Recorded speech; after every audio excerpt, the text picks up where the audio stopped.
Amados irmãos em Cristo e caros ouvintes da Palavra de Deus, a partir deste momento vamos dar início ao estudo bíblico intitulado Os Dias de Gênesis e a Idade da Terra.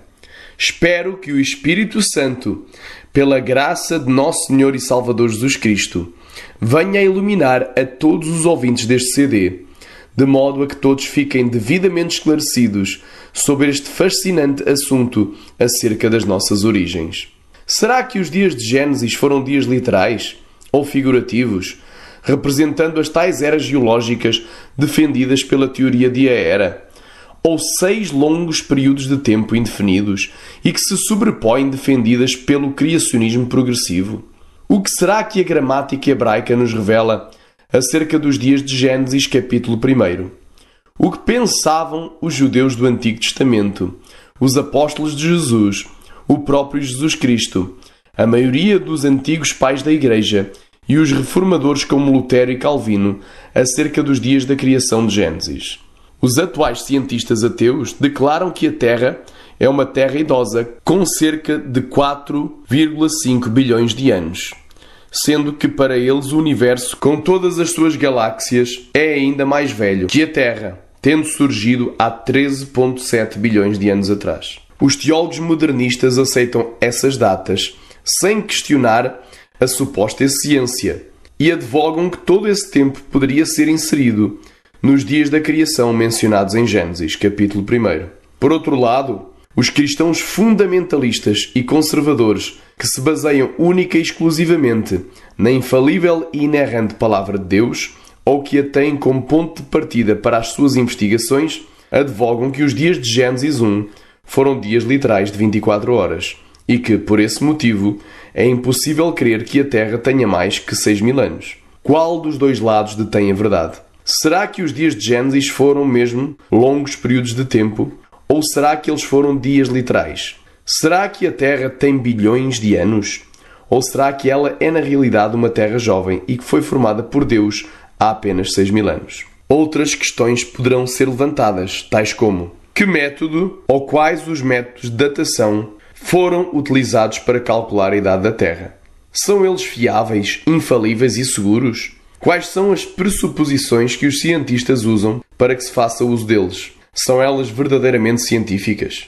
Quem crê numa Terra idosa, de um modo geral, também crê que houve morte, doenças, envelhecimento, sofrimento, espinhos, matança e extinção de espécies antes de Adão. Mas será isso a verdade revelada na santa e infalível Palavra de Deus? Por outro lado, os criacionistas da Terra jovem creem que a morte e a imalição sobre a Terra só vieram após o pecado de Adão. Veremos mais adiante neste estudo qual das duas partes está do lado da verdade, que é a Palavra de Deus. Será que toda esta questão acerca dos dias de Gênesis e da idade da Terra, com tudo o que ela implica, é uma questão irrelevante? Ou será que ela é uma questão importante para a vida do cristão e fundamental para a eficácia da mensagem do Evangelho de Jesus Cristo? No final, iremos ter respostas para essas e muitas outras questões. Iremos agora ler todo o primeiro capítulo de Gênesis, do verso 1 ao verso 31. No princípio criou Deus os céus e a terra era sem forma e vazia, e havia trevas sobre a face do abismo, e o Espírito de Deus se movia sobre a face das águas. E disse Deus: haja luz, e houve luz. E viu Deus que era boa a luz, e fez Deus a separação entre a luz e as trevas. E Deus chamou à luz dia, e às trevas chamou noite. E foi a tarde e a manhã o dia primeiro. E disse Deus: haja uma expansão no meio das águas, e haja separação entre águas e águas. E fez Deus a expansão, e fez a separação entre as águas que estavam debaixo da expansão, e as águas que estavam sobre a expansão. E assim foi. E chamou Deus à expansão céus, e foi a tarde e a manhã o dia segundo. E disse Deus: ajuntem-se as águas debaixo dos céus num lugar, e apareça a porção seca. E assim foi. E chamou Deus à porção seca terra, e ao ajuntamento das águas chamou mares. E viu Deus que era bom.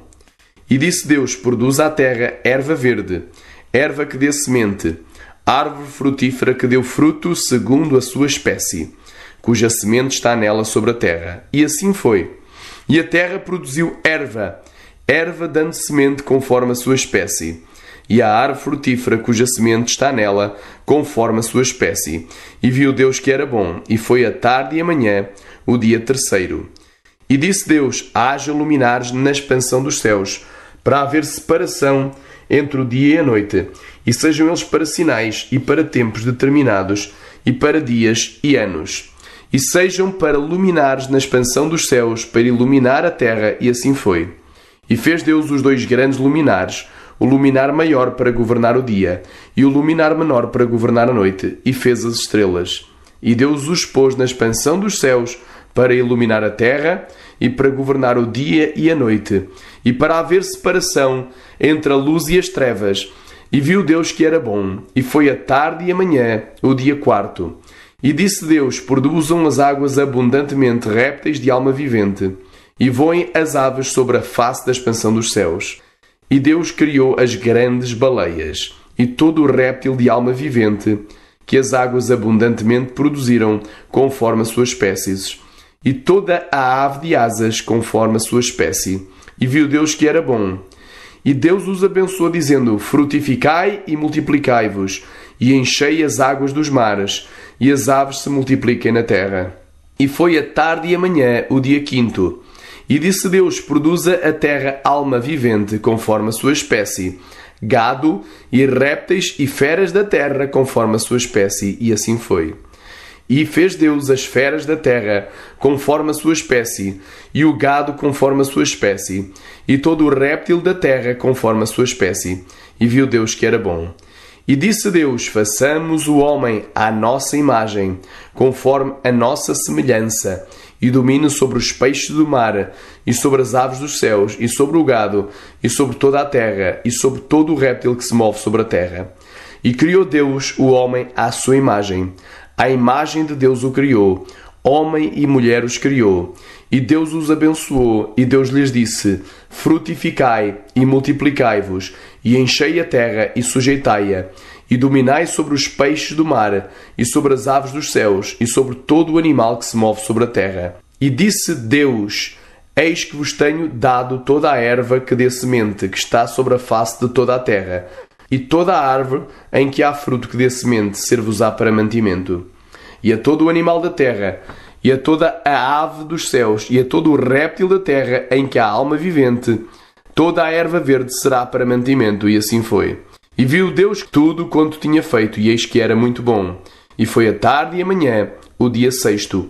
Este relato é resumido em Êxodo, capítulo 20, versículo 11, que nos diz: porque em 6 dias fez o Senhor os céus e a terra, o mar e tudo que neles há. E ao 7º dia descansou. Portanto, abençoou o Senhor o dia de sábado e o santificou.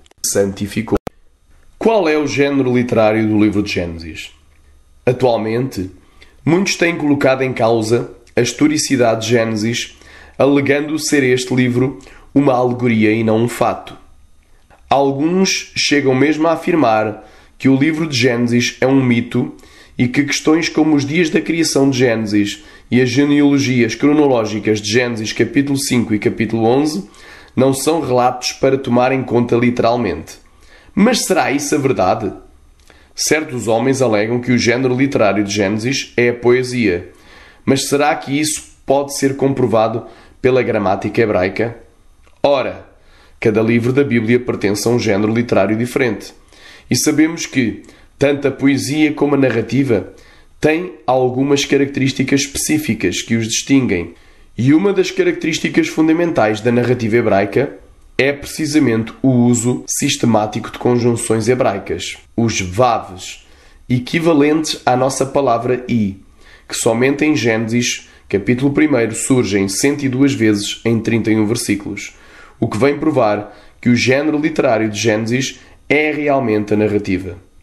Por outro lado, o uso de paralelismos é o que define claramente a poesia hebraica, tal como no Salmo 19, versículo 1 e versículo 2, que diz: os céus declaram a glória de Deus, e o firmamento anuncia a obra das suas mãos. Um dia faz uma declaração a outro dia, e uma noite mostra sabedoria a outra noite. Vemos que céus e firmamento, no versículo 1, e que dia e noite, no versículo 2, concordam, definindo assim o paralelismo sinonímico. E no Salmo 1, versículo 6, temos: porque o Senhor conhece o caminho dos justos, porém o caminho dos ímpios perecerá.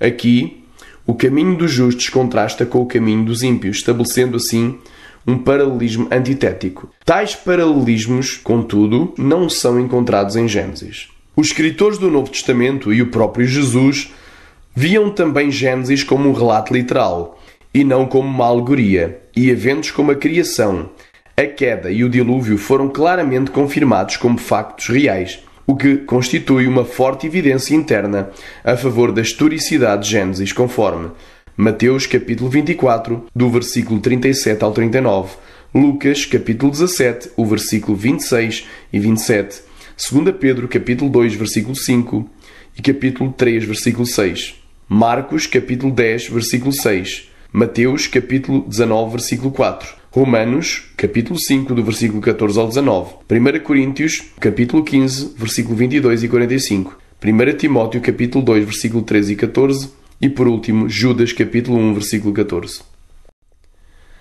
Dias literais ou dias figurados.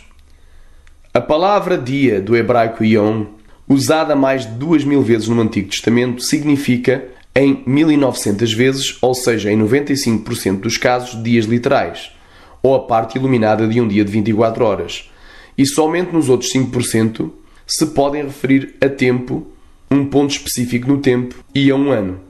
Nestas cerca de 100 ocorrências existem ainda expressões como o Dia do Senhor, que de modo nenhum precisam de ser exceções, pois o Senhor voltará em um dia específico, embora o seu reinado se estenda por um período superior. Vemos que o uso natural e corrente da palavra dia, ou yom no hebraico, se refere a dias literais. E sabemos que a palavra dia, em Gênesis capítulo 1, não é de forma alguma exceção à regra. Os motivos pelos quais os dias de Gênesis capítulo 1 só podem significar dias literais são os seguintes. Em primeiro lugar, é usado um numeral junto com a frase tarde e manhã para cada um dos 6 dias da criação, conforme Gênesis capítulo 1, versículo 5, no versículo 8, no versículo 13, no versículo 19, no versículo 23 e no versículo 31. Em segundo lugar, fora de Gênesis capítulo 1, Yom é usado 410 vezes, junto com um numeral, e em cada ocorrência significa sempre um dia normal. Por que é que em Gênesis seria a exceção? Em terceiro lugar, fora de Gênesis 1, Yom é usado 23 vezes com a palavra tarde ou manhã. Tarde e manhã aparecem associados, mas sem o Yom, 38 vezes. Em todas as 61 vezes, o texto refere-se a um dia comum. Por que é que só em Gênesis seria a exceção? Em quarto lugar, em Gênesis capítulo 1, versículo 5, Yom ocorre associado com a palavra noite. Fora de Gênesis capítulo 1, noite é usada com Yom 53 vezes, e em cada ocorrência significa sempre um dia normal. Por que é que Gênesis seria a exceção? Até mesmo o uso da palavra luz com Yom, nesta passagem, estabelece o significado como sendo um dia normal. Em quinto lugar, Gênesis capítulo 1, versículo 14 distingue entre dias e anos e estações, pois assim diz a palavra: E disse Deus, haja luminares na expansão dos céus, para haver separação entre o dia e a noite, e sejam eles para sinais e para tempos determinados e para dias e anos. Claramente, a palavra dia aqui representa dias, anos representa anos, e tempos determinados representa tempos determinados. Os adeptos da teoria da criação progressiva dizem que, se o Sol não apareceu até ao quarto dia, não poderia haver dias e noites nos primeiros 3 dias, e que, portanto, pelo menos os 3 primeiros dias da criação não foram dias literais. Mas a Bíblia é bastante enfática ao afirmar claramente que havia uma fonte de luz, aparentemente temporária em sua natureza. Em Gênesis capítulo 1, versículo 3, luz essa criada logo no primeiro dia, que juntamente com a rotação da Terra em torno do seu eixo, permitiria haver períodos alternados de luz e trevas, conforme mencionados em Gênesis capítulo 1, versículo 4 e versículo 5. Paralelamente, a palavra de Deus também afirma que houve tarde e manhã durante aqueles primeiros 3 dias, conforme Gênesis capítulo 1, versículo 5, versículo 8 e no versículo 13. O que vem provar que aqueles dias foram de facto dias literais de 24 horas. Em sexto lugar, o plural de Yom, que não aparece em Gênesis capítulo 1, pode ser usado para transmitir um longo período de tempo. Por exemplo, naqueles dias de Gênesis capítulo 6, versículo 4. Acrescentar aqui um número seria um absurdo. Claramente, em Êxodo capítulo 20, versículo 11, onde um número é usado com dias, refere-se, obviamente, a 6 dias de rotação terrestre. Por último, em sétimo lugar, existem palavras no hebraico bíblico, tais como Olam ou Kedem, que são muito mais adequadas para comunicar longos períodos de tempo indefinido ou eras, mas nenhuma dessas palavras é usada em Gênesis capítulo 1. Logo, concluímos que a gramática hebraica prova que os dias de Gênesis capítulo 1 são de facto dias literais de 24 horas e não abre espaço para outras interpretações esdrúxulas e equivocadas que alegorizem o texto. A instituição da semana laboral do homem. Em Êxodo capítulo 20, do versículo 8 ao 11 está escrito: Lembra-te do dia do sábado para o santificar. 6 dias trabalharás e farás toda a tua obra, mas o 7º dia é o sábado do Senhor teu Deus. Não farás nenhuma obra, nem tu, nem teu filho, nem tua filha, nem o teu servo, nem a tua serva, nem o teu animal, nem o teu estrangeiro, que está dentro das tuas portas. Porque em 6 dias fez o Senhor os céus e a terra, o mar e tudo o que neles há. E ao 7º dia descansou. Portanto, abençoou o Senhor o dia de sábado e o santificou. Aqui Deus instituiu como mandamento consagrado, na lei de Moisés, a semana de 6 dias de trabalho humano, com um dia de descanso, que teria de ser um dia especial e dedicado a Deus para toda a nação de Israel. E Deus faz uma clara comparação entre os dias de trabalho que os filhos de Israel deviam laborar e os dias da criação em que Deus trabalhou, através de atos criativos. Paralelamente, o sábado de descanso e dedicação a Deus é comparado ao 7º dia, em que Deus descansou, ou por outras palavras, cessou de criar. Este mandamento vem confirmado em Êxodo capítulo 31, no versículo 16 e 17, que diz: Guardarão, pois, o sábado os filhos de Israel, celebrando nas suas gerações por aliança perpétua. Entre mim e os filhos de Israel será um sinal para sempre, porque em 6 dias fez o Senhor os céus e a terra, e ao 7º dia descansou e restaurou-se. Ora, os adeptos da teoria de era alegam que os dias da criação foram eras geológicas de bilhões de anos. Mas se fosse esse o caso, o homem teria que viver pelo menos 7 bilhões de anos, ou seja, trabalhar 6 bilhões e folgar o 7º, o que é biologicamente impossível. E se reduzíssemos esses dias para dias de 1000 anos, teríamos os homens trabalhando 6.000 anos e folgando no 7º milénio. Facto esse que somente existe na imaginação fértil de homens neófitos quanto ao conhecimento bíblico, que erram não conhecendo as Escrituras nem o poder de Deus, mencionados por Jesus em Mateus 22, 29. Nem mesmo se os dias de Gênesis, capítulo 1, fossem períodos de 1000 anos, daria tempo a que a evolução ocorresse, e nem apoiaria sequer uma terra idosa de 1 milhão de anos. Mas teríamos uma terra com apenas 13.000 anos de vida. Existem ainda os adeptos do criacionismo progressivo, que advogam que os dias de Gênesis capítulo 1 foram longos períodos de tempo, indefinidos e que se sobrepõem entre si. E aí teríamos um mandamento completamente absurdo e impossível de pôr em prática por parte da nação de Israel, pois os hebreus não saberiam que período de tempo deveriam trabalhar, nem qual seria o período de descanso e dedicação a Deus, ou seja, teriam um sábado completamente indefinido e impraticável. Os criacionistas progressivos alegam que ainda estamos no 7º dia e que Deus ainda está descansando. Mas se isso fosse a verdade, quem teria aberto o Mar Vermelho para que o povo de Israel passasse a pé enxuto para a outra margem? E o que Jesus quereria dizer com a expressão em João capítulo 5, versículo 17, que diz: Meu Pai trabalha até agora e eu trabalho também.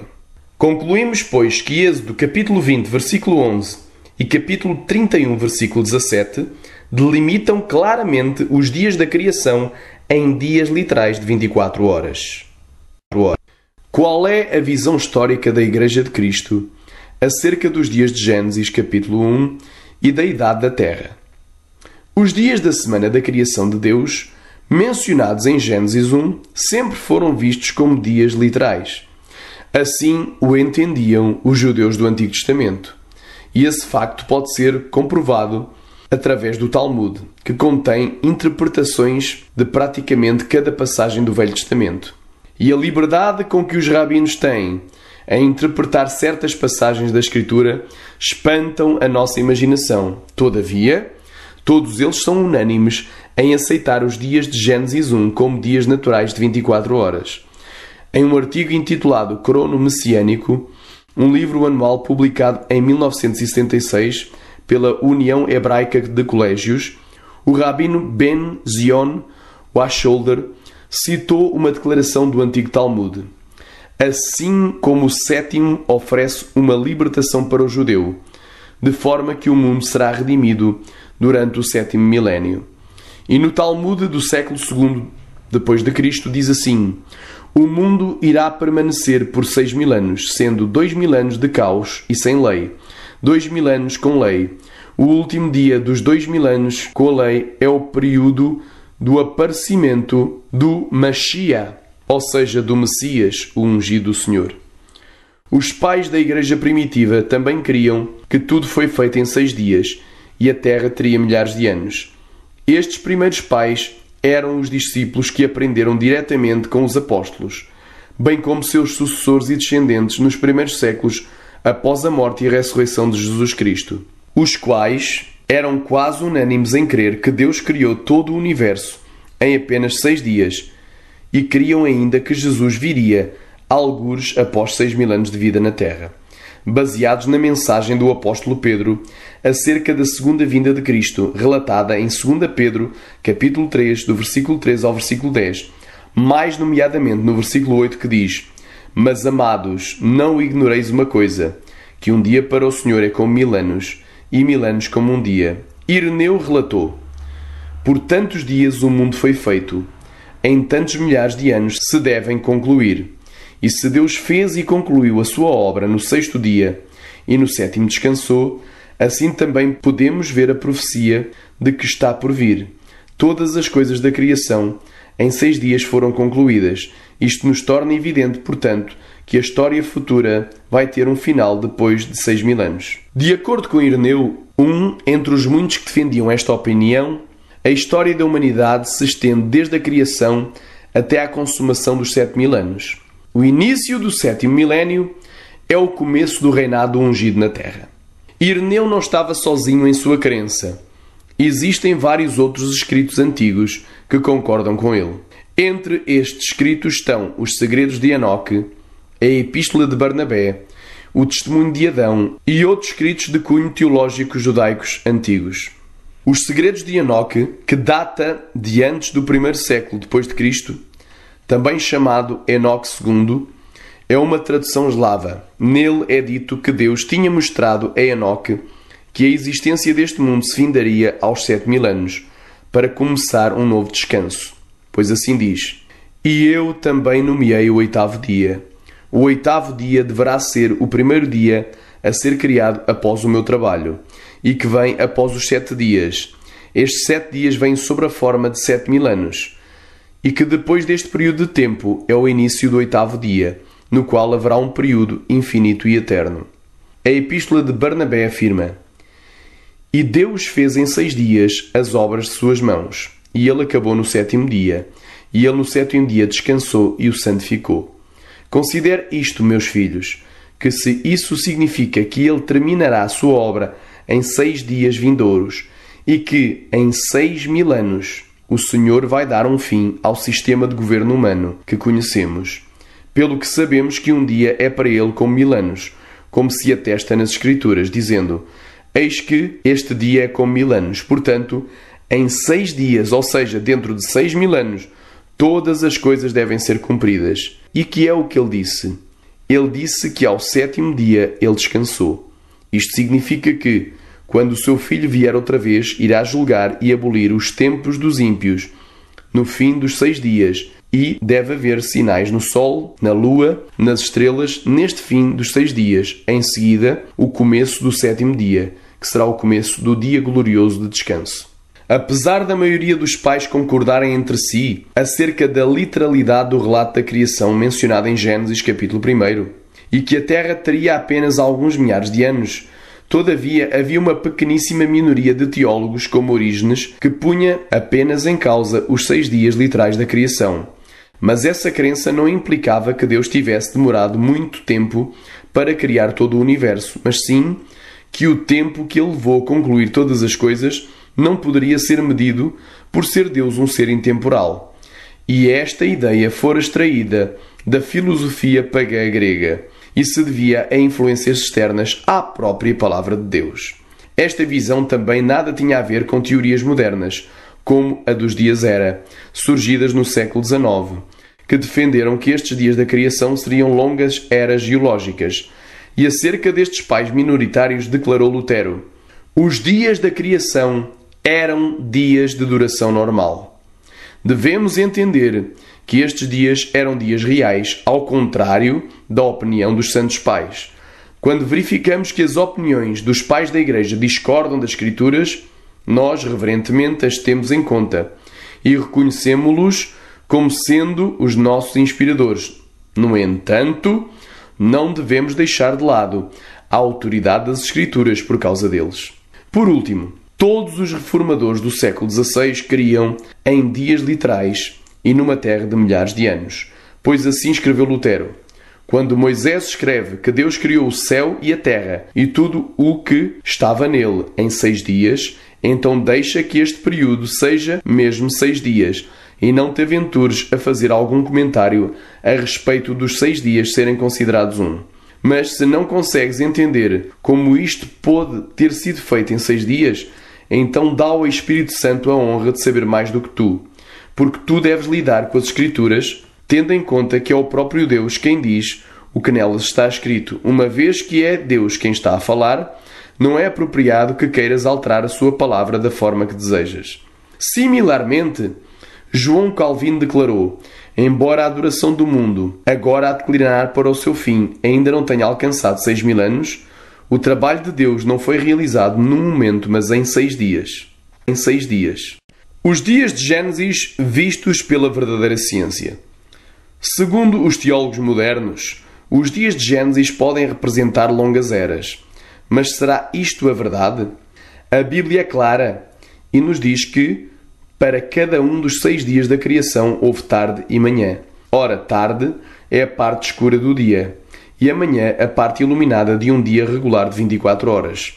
Pois, para o judeu, o dia começava com o anoitecer, ou seja, com o pôr do sol, e terminava com o anoitecer do dia seguinte. Então, se os dias fossem eras de apenas 1 milhão de anos, teríamos as plantas e os animais vivendo 500.000 anos às escuras e 500.000 anos iluminados por uma fonte de luz, o que impossibilitaria toda a vida na Terra. Por outro lado, se os dias fossem longas eras de tempo, ainda que fossem períodos de apenas 500.000 anos, isso também geraria a extinção de todas as espécies vegetais do planeta, pois existe uma clara relação de afinidade benéfica entre criaturas, e essa relação é chamada de simbiose, ou seja, as plantas necessitam para a sua reprodução da ação de aves e de insectos, para que sejam polinizadas. As plantas, conforme Gênesis capítulo 1, do versículo 9 ao 13, foram criadas no 3º dia da criação. As aves foram criadas no 5º dia da criação, conforme Gênesis capítulo 1, do versículo 20 ao 23, e os insetos no 6º dia da criação, conforme Gênesis capítulo 1, do versículo 24, 25 e 31. As plantas sobreviveriam certamente 48 horas, ou até 72 horas sem os pássaros e os insetos. Mas será que elas sobreviveriam sequer 1 milhão de anos sem os mesmos? Muitos pássaros também se alimentam de insetos, e estes certamente não resistiriam estar sequer 1000 anos sem o seu alimento. Por isso, a verdadeira ciência experimental também rejeita os longos dias de Gênesis e apoia os dias literais. Porque a idade da Terra é uma questão importante. Muitos cristãos hoje em dia alegam que a questão da idade da Terra não é uma questão relevante para o cristianismo, ou que é de menor importância. Também afirmam que o facto de alguém crer que a Terra é uma Terra jovem, de alguns milhares de anos, e outra pessoa crer numa Terra idosa de milhões ou de bilhões de anos, não leva ninguém para o inferno, nem afeta a sua salvação. E na realidade, a segunda pressuposição, se vista de uma forma puramente simplista, está absolutamente correta. Ou seja, se uma pessoa crer que a Terra tem 6.000 anos e a outra crer que a Terra tem 4,5 bilhões de anos, mas ambas tiverem aceitado a Jesus Cristo como o único Senhor das suas vidas e o exclusivo Salvador das suas almas, ambos têm já a sua salvação. Pois assim diz a Escritura, em Romanos capítulo 10, versículo 9, a saber, se com a tua boca confessares ao Senhor Jesus e em teu coração creres que Deus o ressuscitou dentre os mortos, serás salvo. Todavia, a questão dos dias de Gênesis e da real idade da Terra não é uma questão irrelevante ou de menor importância para o cristianismo, porque, embora não seja fundamental para a nossa salvação, pois ela ocorre pela graça de Deus por meio da fé em Cristo, conforme Efésios capítulo 2, do versículo 8 ao 10, contudo as implicações a ela associadas podem de facto fazer com que alguém peque contra Deus e que perca até a sua própria salvação. Geralmente os que creem numa terra idosa também creem que houve morte e sofrimento antes de Adão, bem como a extinção de muitas espécies animais e vegetais, e que por longas eras de tempo a morte reinou, anulando desta forma a doutrina bíblica do pecado original de Adão, que trouxe a morte e a maldição à muito boa terra que Deus havia criado. Pois assim diz a Escritura, em Gênesis capítulo 3, do 17 ao 19. E a Adão disse, porquanto destes ouvidos à voz da tua mulher, e comeste da árvore de que te ordenei, dizendo, não comerás dela, maldita é a terra por causa de ti, com dor comerás dela todos os dias da tua vida. Espinhos e cardos também te produzirá, e comerás a erva do campo. No suor do teu rosto comerás o teu pão, até que tornes à terra, porque dela foste tomado, porquanto és pó e em pó te tornarás. Em Romanos capítulo 8, versículo 20, nos diz, porque a criação ficou sujeita à vaidade, não por sua vontade, mas por causa do que a sujeitou.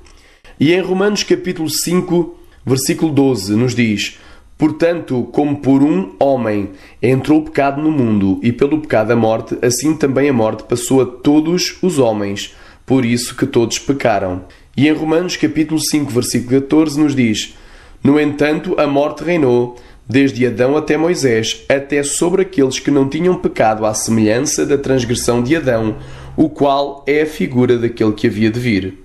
Em Romanos, capítulo 5, versículo 17, nos diz, porque, se pela ofensa de um só, a morte reinou por esse, muito mais os que recebem a abundância da graça, e o dom da justiça reinarão em vida por um só, Jesus Cristo.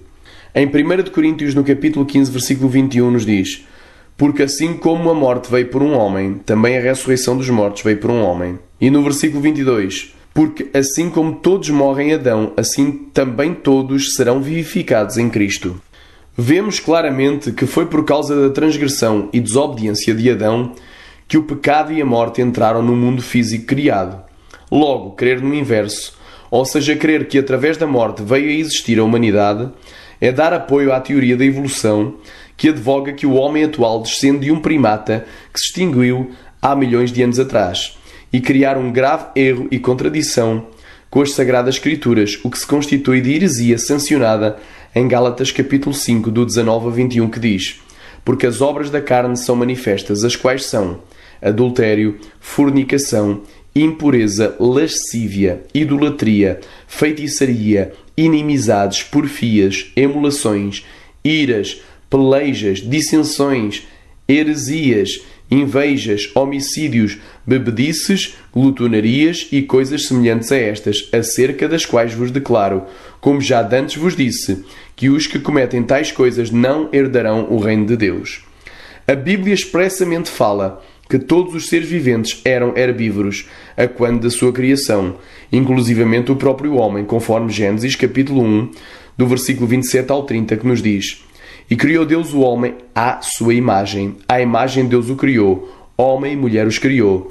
E Deus os abençoou, e Deus lhes disse: Frutificai e multiplicai-vos, e enchei a terra e sujeitai-a, e dominai sobre os peixes do mar, e sobre as aves dos céus, e sobre todo o animal que se move sobre a terra. E disse Deus: Eis que vos tenho dado toda a erva que dê semente, que está sobre a face de toda a terra, e toda a árvore em que há fruto que dê semente, ser-vos-á para mantimento.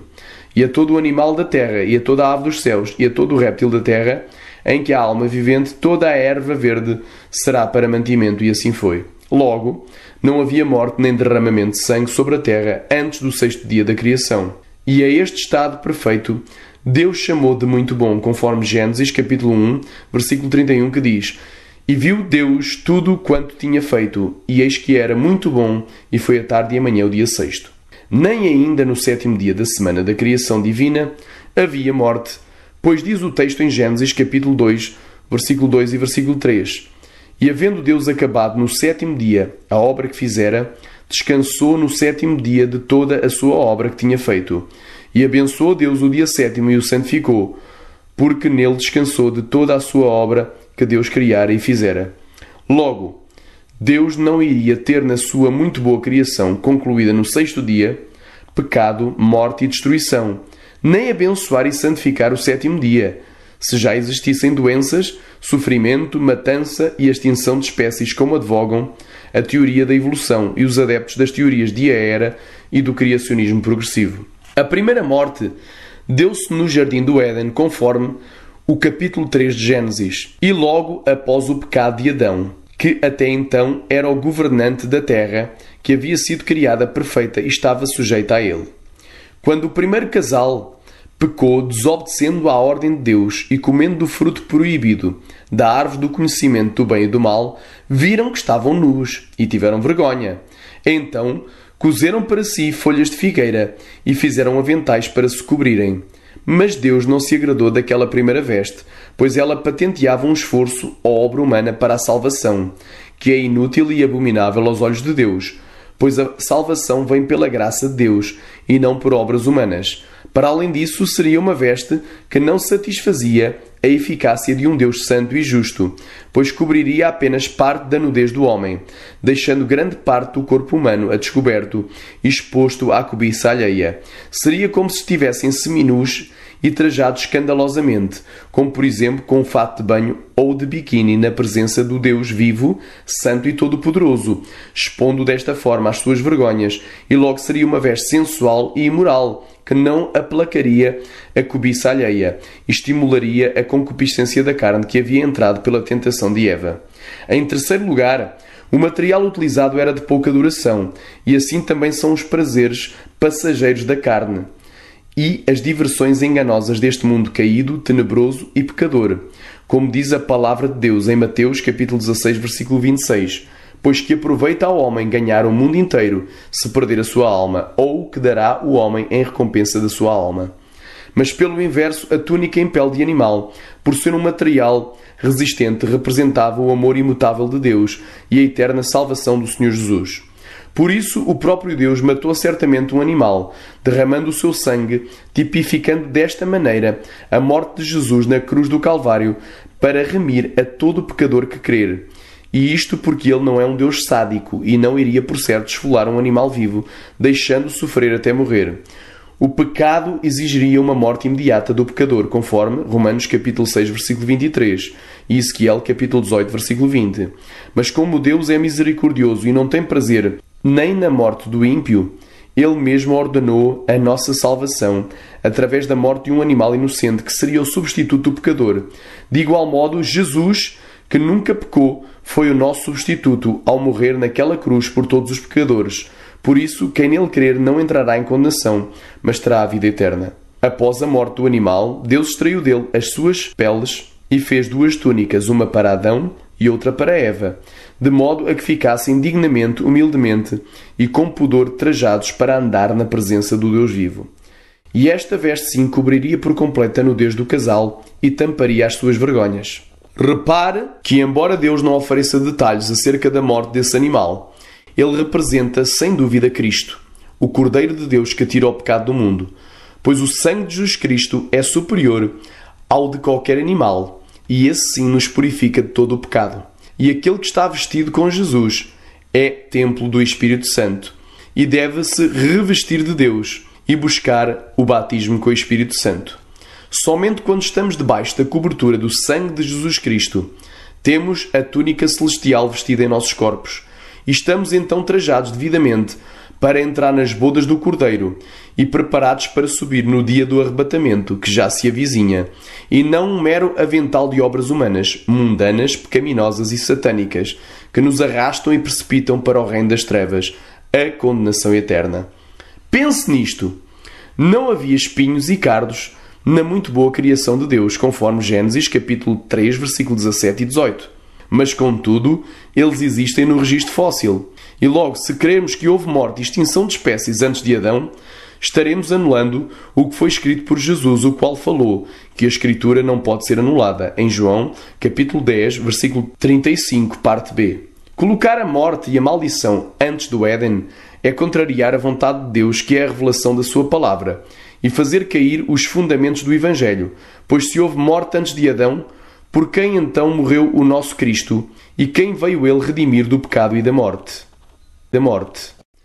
As genealogias de Gênesis capítulo 5 e capítulo 11.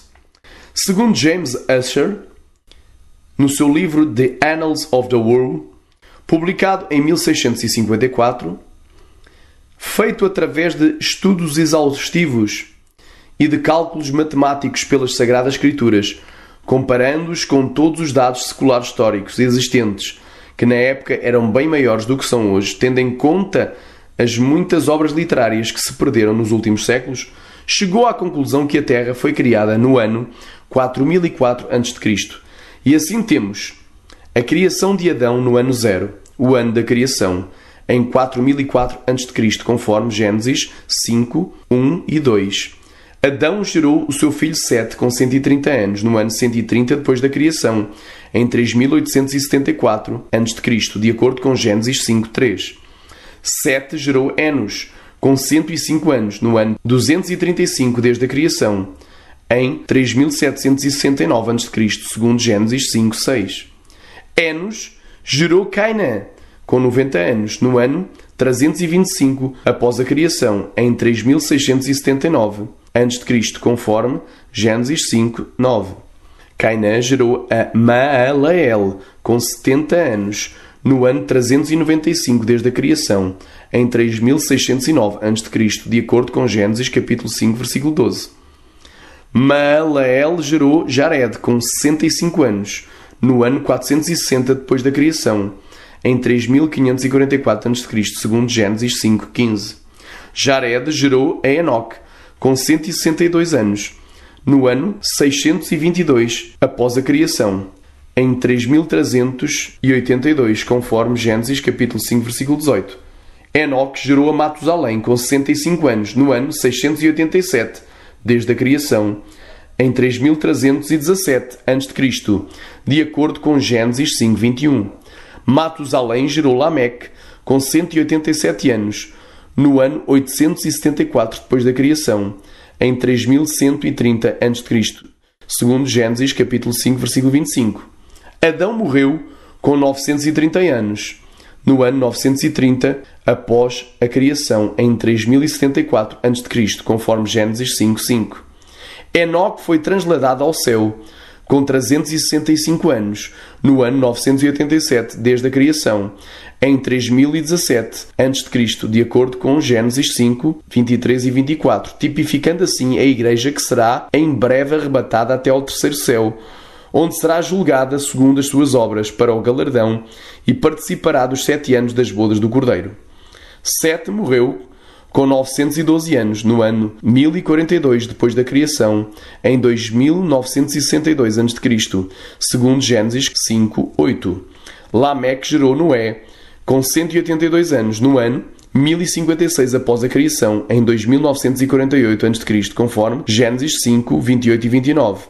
Enos morreu com 905 anos, no ano 1140 desde a criação, em 2864 a.C., de acordo com Gênesis capítulo 5, versículo 11. Cainã morreu com 910 anos no ano 1235 depois da criação, em 2769 a.C., segundo Gênesis 5:14. Maalael morreu com 895 anos no ano 1290 após a criação, em 2714 a.C., conforme Gênesis 5:17. Jared morreu com 962 anos no ano 1422 desde a criação, em 2582 a.C., de acordo com Gênesis 5:20. Noé começou a dar o aviso acerca do dilúvio, com 480 anos de idade, no ano 1536 depois da criação, em 2468 a.C., segundo Gênesis capítulo 6, versículo 3.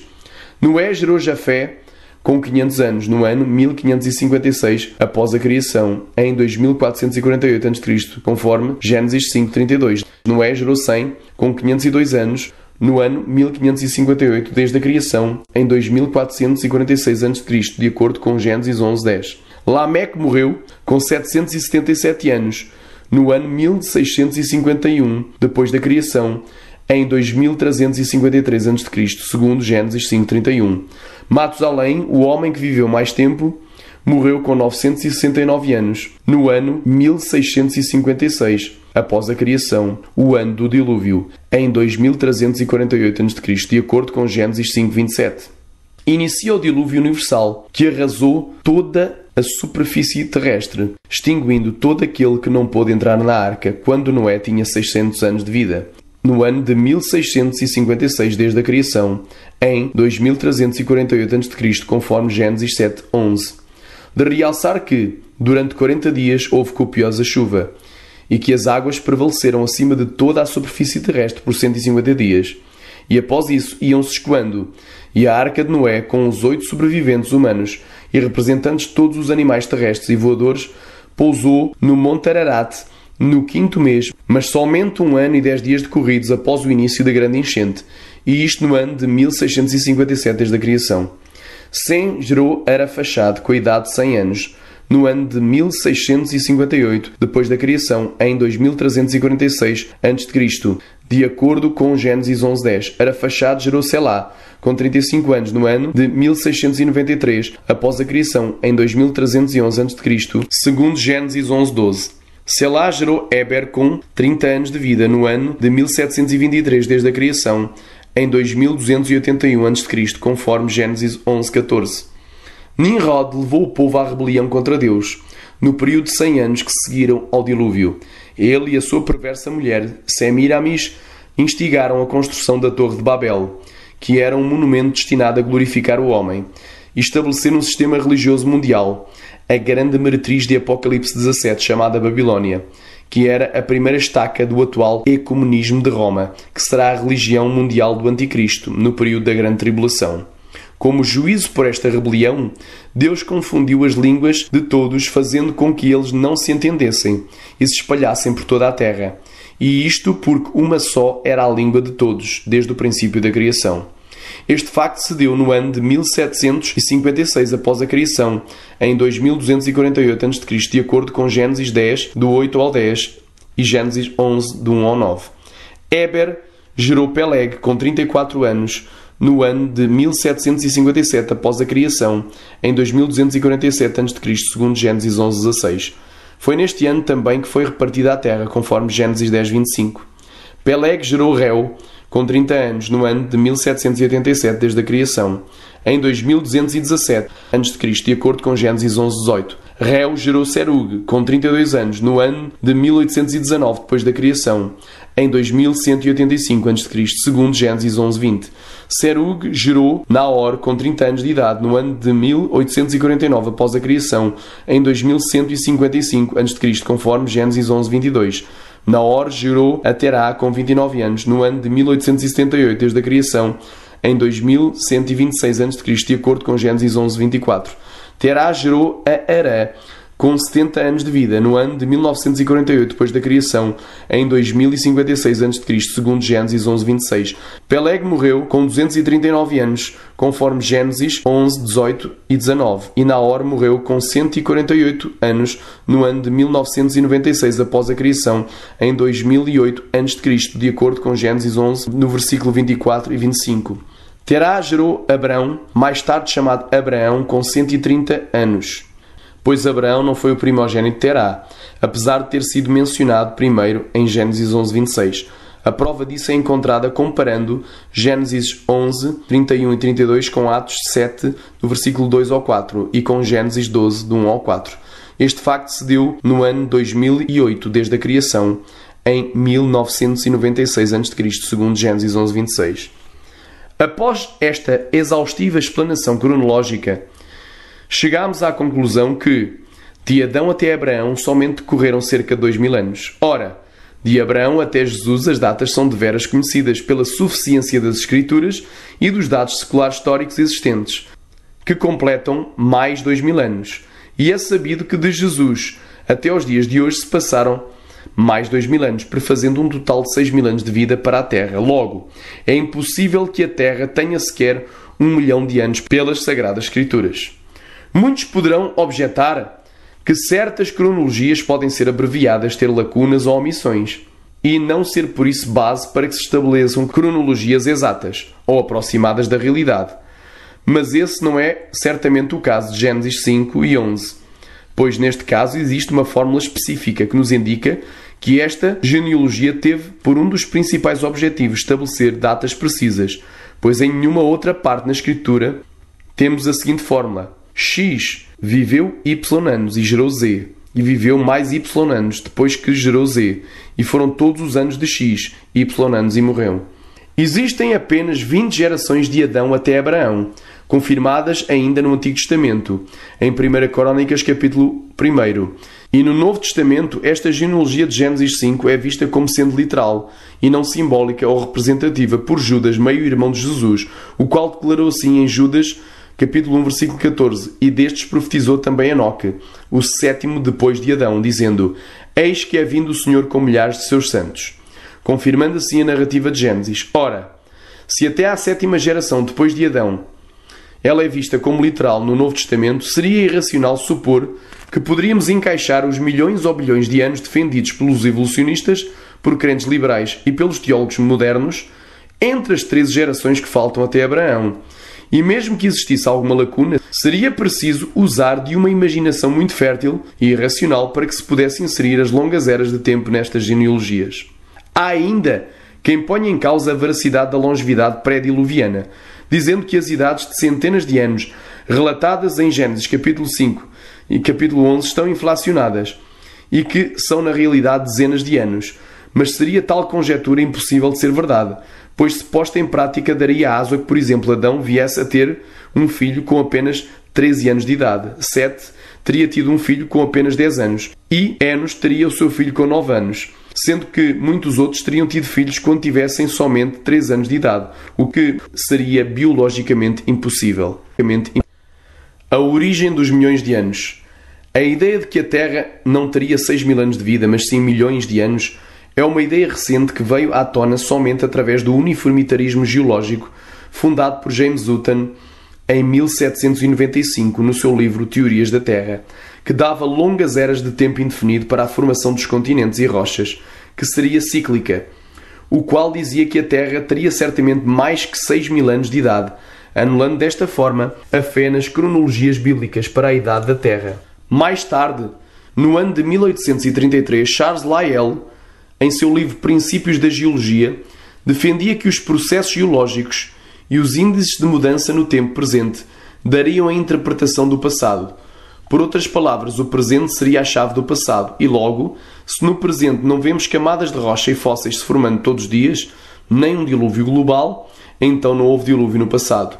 Por isso, Hutton anulou a fé numa terra jovem de milhares de anos, e Lyell anulou a fé no dilúvio universal de Noé, registados na infalível e inerrante Palavra de Deus. Ora, o uniformitarismo surge associado à ideia de que as mudanças geológicas processam-se de uma forma lenta e gradual, sem descontinuidades súbitas, nem catástrofes, e se baseia em 3 princípios: o princípio das causas atuais, o princípio do gradualismo e o princípio que as leis naturais são as mesmas no tempo e no espaço, abandonando desta forma a visão tradicional da geologia, que atribuía as camadas de rocha sedimentar contendo fósseis ao dilúvio universal de Noé, mencionado na Bíblia em Gênesis, do capítulo 6 ao capítulo 8. E este uniformitarismo serviu de base para a anticientífica teoria da evolução, formulada em 1859 por Charles Darwin, pois Lyell, que foi o primeiro a postular que a Terra teria milhões de anos e que era amigo chegado de Darwin, foi um dos primeiros cientistas proeminentes a apoiar o seu livro A Origem das Espécies, embora nunca tenha aceitado inteiramente a seleção natural como o agente por trás da evolução. Ora, para que houvesse evolução seriam necessários milhões ou bilhões de anos, porque ela nunca pôde ser observada na natureza, nem testada, mas os milhares de anos diluiriam por completo toda a ideia de evolução. A tese uniformitarista de que o presente seja a chave do passado é categoricamente chumbada pela palavra de Deus, que diz, em 2 Pedro, capítulo 3, do 3 ao 6, sabendo primeiramente isto, que nos últimos dias virão escarnecedores, andando segundo as suas próprias concupiscências e dizendo, onde está a promessa da sua vinda? Porque desde que os pais dormiram, todas as coisas permanecem como desde o princípio da criação.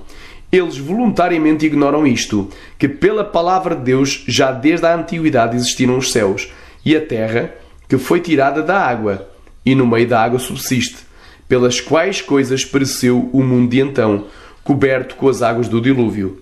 Os escarnecedores mencionados na palavra são aqueles que negam a promessa da vinda do Messias, evidenciada nas Escrituras, alegando que tudo permanece como desde o princípio da criação, que é precisamente a ideia do uniformitarismo, que nos diz que o presente é a chave do passado, negando desta forma catástrofes como o dilúvio, e ignora que todo o ser vivente à superfície da Terra pereceu coberto com as águas do dilúvio, e por isso hoje temos os fósseis desses seres preservados em camada de rocha sedimentar, que se forma debaixo da água, em toda a nação da Terra.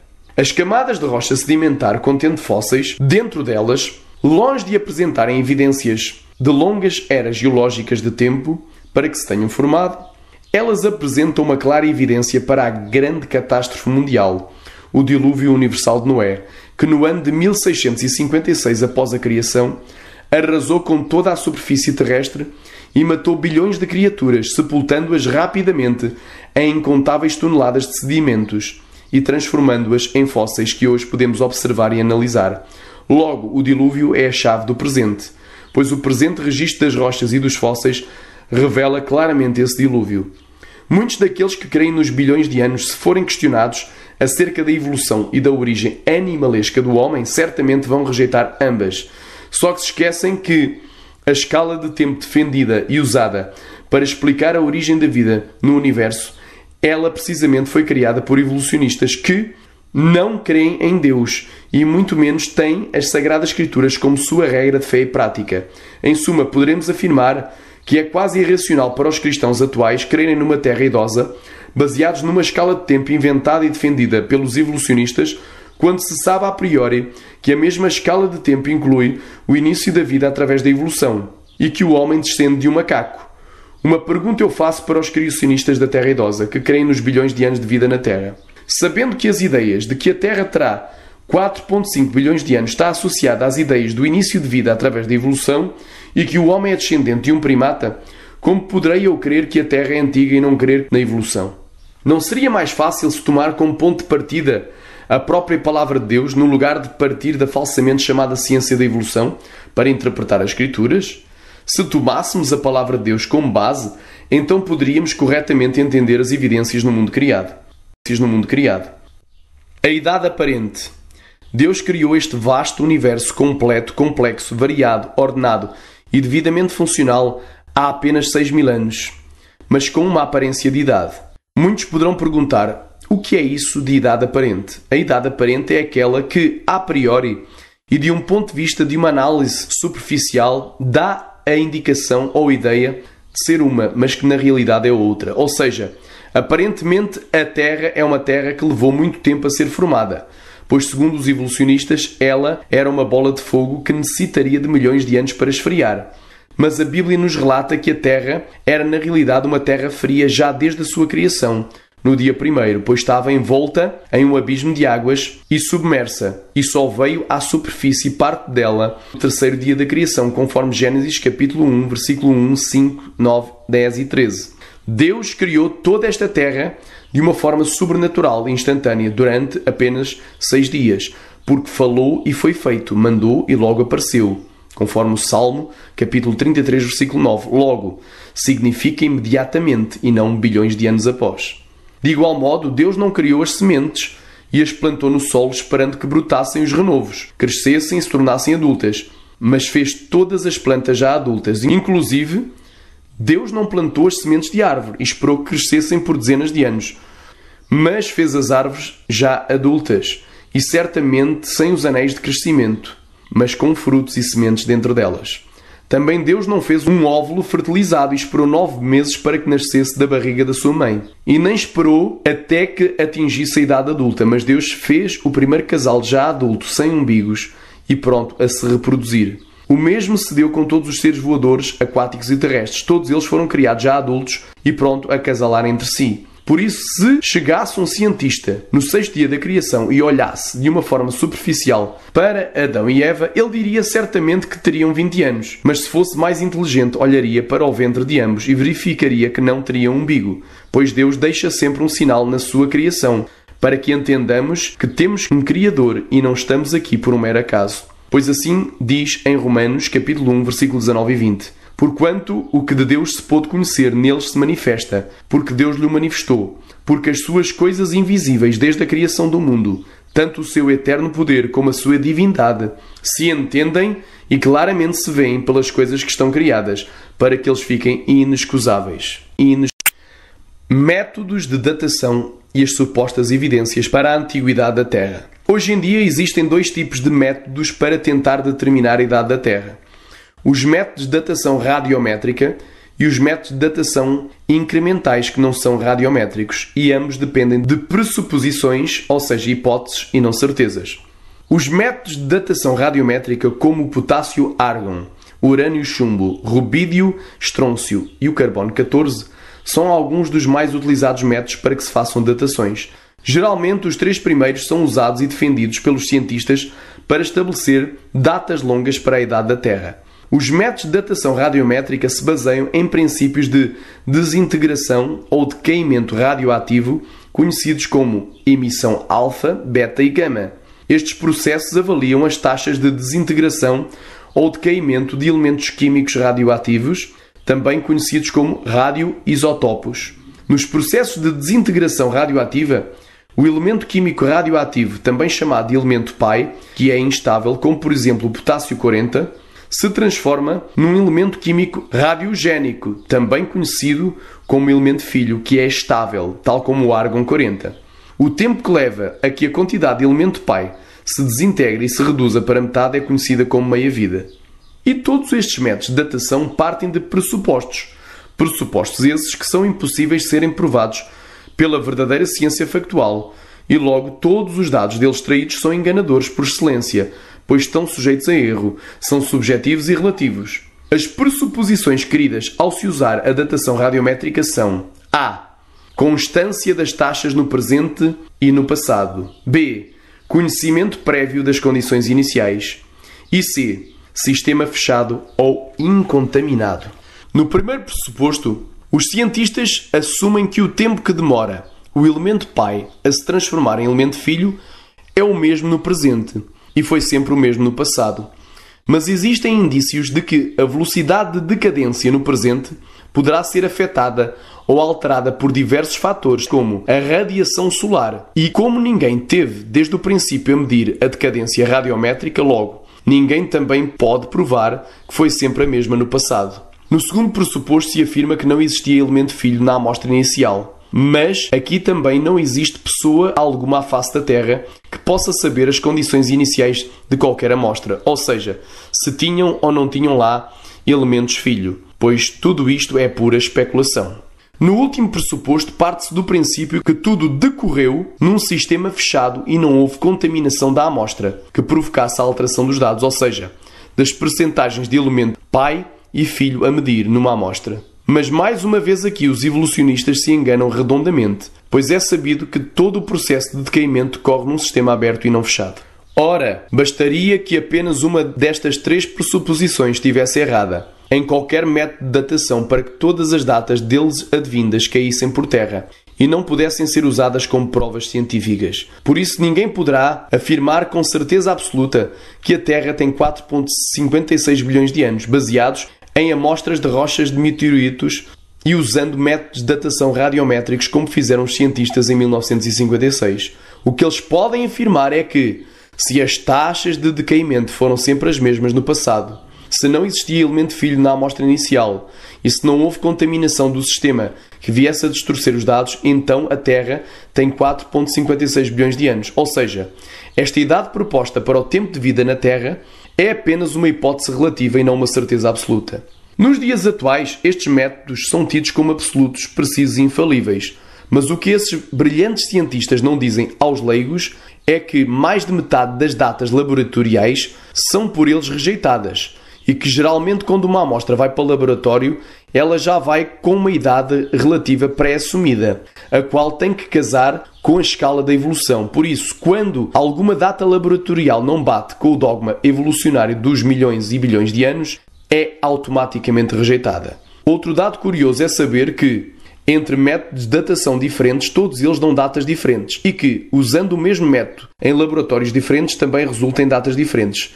Todos estes métodos são falhos e, por exemplo, no caso das rochas ígneas provenientes de vulcões, cujas datas são conhecidas e que ocorreram há dezenas ou centenas de anos, quase todas elas são datadas com milhões e bilhões de anos, o que vem provar a imprecisão deste método.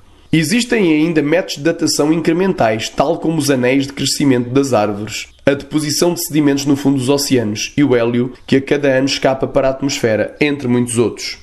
E talvez o que muita gente não saiba é que a maioria dos métodos de datação, ou seja, 90% deles, não confirmam as datas defendidas pelos evolucionistas para a idade da Terra, e que destes muitos apoiam a ideia de uma Terra de milhares de anos.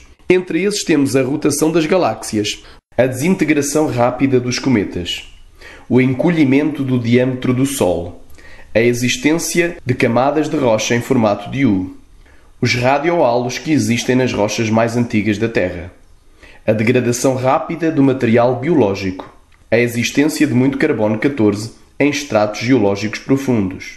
A história, as civilizações e a agricultura são muito recentes, e o índice de crescimento populacional. Todos estes métodos claramente apontam para uma Terra de apenas alguns milhares de anos. Muitos dizem que a Terra tem 4,5 bilhões de anos, porque a ciência assim o diz. Mas será a ciência onipotente, detentora da verdade inquestionável? Será que essa ideia parte da verdadeira ciência experimental e factual? Ou será que ela está ligada a uma ciência filosófica falida, impossível de ser comprovada? É claro que a ideia dos milhões de anos não pode ser provada pela ciência factual, que se baseia em experiências, mas ela parte da ciência especulativa e filosófica, que está por detrás da evolução. O uniformitarismo cujos pressupostos estão todos errados. E a Bíblia nos diz que Deus não muda, nem muito menos a sua palavra, porque diz a sua palavra em Malaquias capítulo 3, versículo 6: Porque eu, o Senhor, não mudo, por isso vós, ó filhos de Jacó, não sois consumidos. Mas aquilo que hoje é ciência, ontem não foi, e amanhã não será, pois a ciência está em constante mutação, e é muitas vezes relativa e não absoluta. A ciência pode mentir e falhar, mas Deus não mente nem falha. Não mente nem falha. As rochas e os fósseis.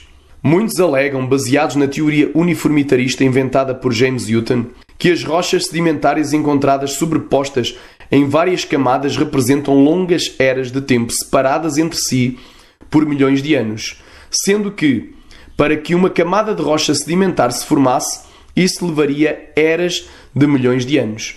Todavia, existem evidências na natureza de que as rochas podem ser formadas em processos relativamente rápidos de dias e não por longos períodos de tempo, como no caso do Monte Santa Helena, que entrou em erupção em 1980, gerando rapidamente e em questão de algumas horas canyons e as várias camadas ou estratos de rocha sedimentar contendo fósseis em questão de dias. E um facto espantoso é que foram arrancadas milhares de árvores, as quais foram sepultadas em sedimentos, algumas até de cabeça para baixo, e atravessam várias camadas de rocha sedimentária, representando eras geológicas diferentes de períodos de milhões de anos.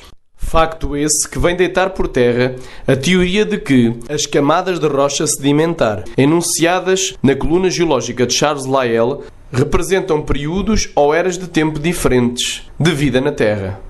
No lugar das rochas da chamada coluna geológica de Lyell serem uma evidência para os bilhões de anos de vida na Terra, elas são uma clara evidência do dilúvio universal de Noé, pois as rochas sedimentárias são aquelas que se formam com sedimentos acumulados e depositados através da água, e é sabido que esse tipo de rocha cobre 80% da superfície terrestre. Logo, não é difícil de entender que a Terra já esteve toda ela coberta por água. Por outro lado, segundo o uniformitarismo, cada uma das diferentes camadas já esteve no topo da superfície da Terra. Mas se isso fosse a verdade, para onde teria ido todo o solo acima da rocha? Pois na prática não existem indícios de erosão nem de solo entre as várias camadas, mas elas assentam e encaixam devidamente umas sobre as outras, o que vem comprovar que se formaram num único evento através do escoamento das águas e não em milhões de anos de lenta deposição e erosão. Os fósseis, que são vestígios de animais e vegetais preservados em rochas, segundo os evolucionistas, demoram milhões de anos a se formar.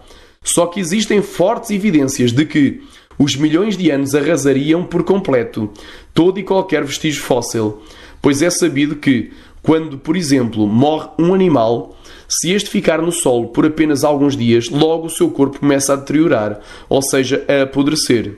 Os vermes vão comendo a sua carne putrefacta.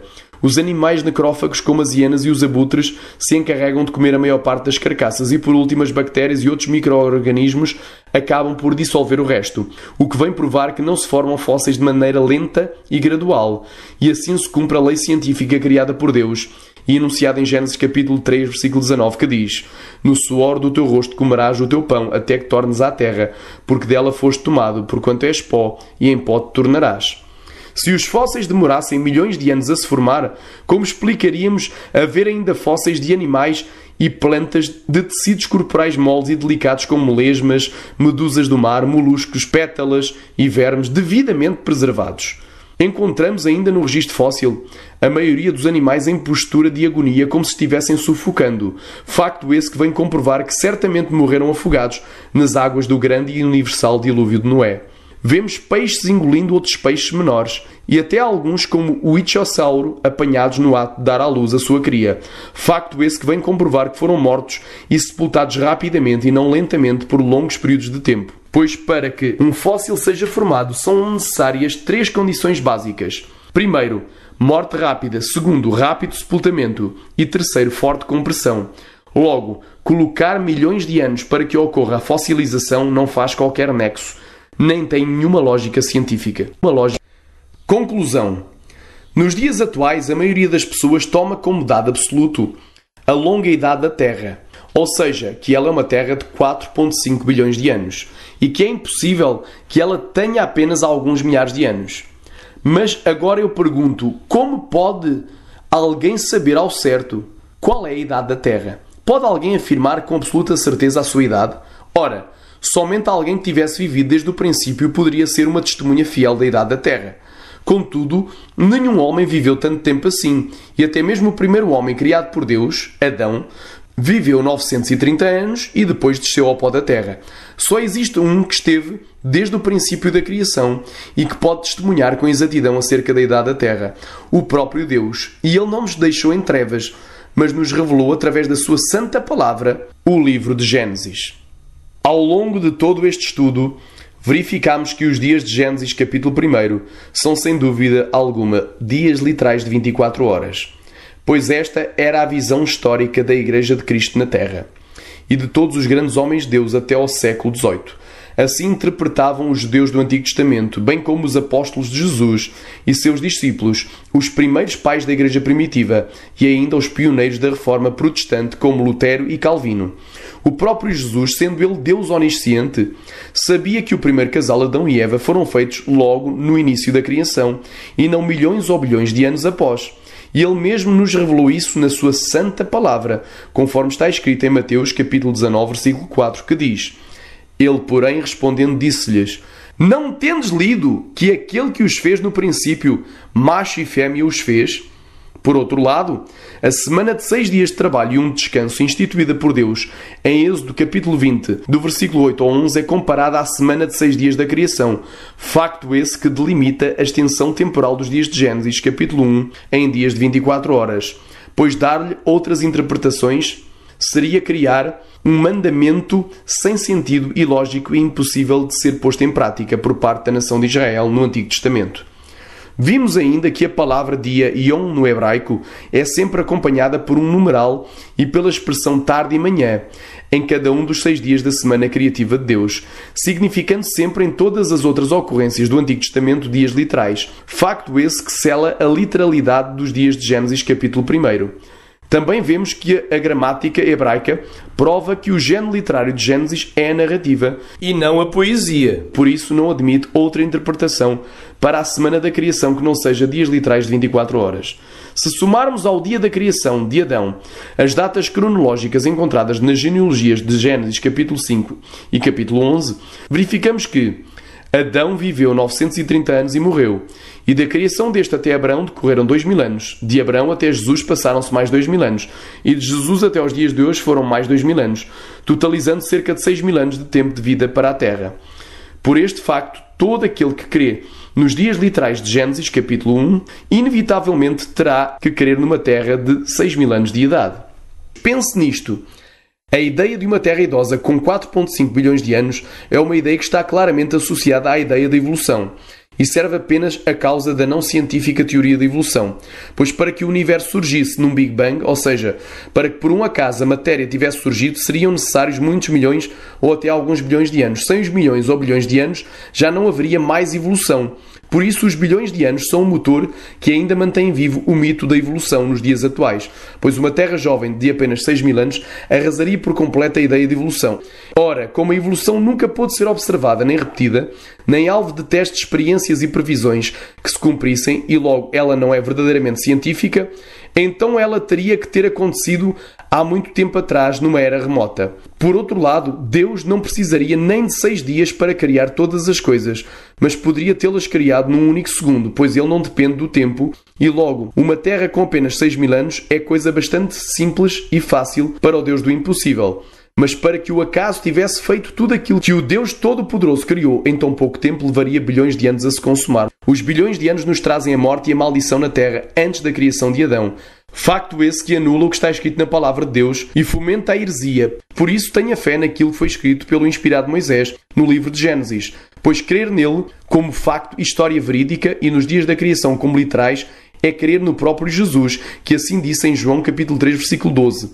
Se vos falei de coisas terrestres e não crestes, como crereis se vos falar das celestiais? E João capítulo 5, do versículo 45 ao 47 nos diz: Não cuideis que eu vos hei de acusar para com o Pai. Há um que vos acusa, Moisés, em quem vós esperais. Porque se vós cresceis em Moisés, creríeis em mim, porque de mim escreveu ele. Mas se não credes nos teus escritos, como crereis nas minhas palavras?